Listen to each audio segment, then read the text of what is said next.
बाप बाहर करता मजदूरी, माँ गांव में है बीमार, पेपर रोज लीक हो रहा, कैसे करूं नौकरी का इंतजार। माना दिक्कत बहुत हुई है, माना कि अंधकार है, माना जज्बा टूट गया, माना मुझ पर धिक्कार है, माना कि मैं गलत हूं जो स्टेशनों पर रात बिताई है, माना कि अधर्म बहुत है, इस कलयुग की सच्चाई है। घिसते घिसते घिस गया हूं, घिसते घिसते घिस गया हूं इस समाज की बुराई में, लेकिन नौकरी पाने की कसम भी मैंने खाई है। सूर्योदय से पहले जगता, सूर्योदय से पहले जगता, रोज दौड़ लगाता हूं, वापस आकर चूल्हा जलता, पेट की आग बुझाता हूं। फिर हम सब में होर लगती, फिर हम सब में होर लगती, किताबों को पढ़ जाना होता, हाथों की लकीरें घिस गई, रोज नोट्स बनाना होता, पूरे साल यही होता है। फिर होता है एक इंतजार, जल्दी से आए बहाली, फॉर्म भरने को हम तैयार। जोश तो ऐसा होता मानो कलम बन गई हो तलवार, और बस एक जुनून एक नारा, अब की बार नौकरी मिल जाए यार, अब की बार नौकरी मिल जाए यार। घड़ियां टिक टिक करती, घड़ियां टिक टिक करती, फिर आता दिन परीक्षा का, जाते हम हुनर दिखाने अपनी अपनी शिक्षा का, फिर गला घुट जाता हम सबकी इच्छा का,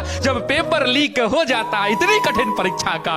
फिर वही अंबार लगता, फिर वही अंबार लगता, फिर वही हुंकार लगता, उतरते शांति से सड़कों पर लाठी का प्रहार लगता, उतना भी सह लेते, उतना भी सह लेते, फिर आश्वासनों का बौछार लगता, लौट आते वापस फिर खुद पर धिक्कार लगता, फिर खुद पर धिक्कार लगता। लौटने की बात है, लौटने की बात है तो उसमें भी एक बात है, हम गांधीवादी हैं, हम सब में जज्बात है, जो भी होगा सह लेंगे, पर धरा पर आंच ना आएगा, और ये देश हमारा है, कोई सड़कों पर आग ना लगाएगा। ये धरा माँ है और इस माँ का लाल यही है, पर कब तक होगा ये बस सवाल यही है। तो तुम ही हो इस मिट्टी के, भारत के छात्रों से कहता हूं, तो तुम ही हो इस मिट्टी की अरमान बचाने वाले, तुम ही हो कल का अभिमान बचाने वाले, तुम ही हो इस धरा का स्वाभिमान बचाने वाले, और नमन है छात्रों तुमको, भारत का संविधान बचाने वाले, भारत का संविधान बचाने वाले।